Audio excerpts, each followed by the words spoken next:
So this is a roof that has hurricane protection on it. We can still seal through that as it's very porous. This one in particular has worn off over many years.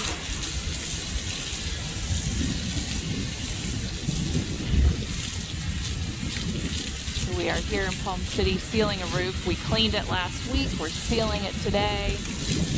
We're doing preventative on the windows, all of the glass. There is a lot of blow off today as it's a windy day. We want to make sure that nothing is etching the glass, protecting the homeowner's most valuable asset, their home, and their second most valuable, their roof. Call Titan today for a free estimate. Get this done before hurricane season, before we've got a hurricane and you've got a lot of stuff happening on your roof. Get your roof taken care of so you don't have all that growth.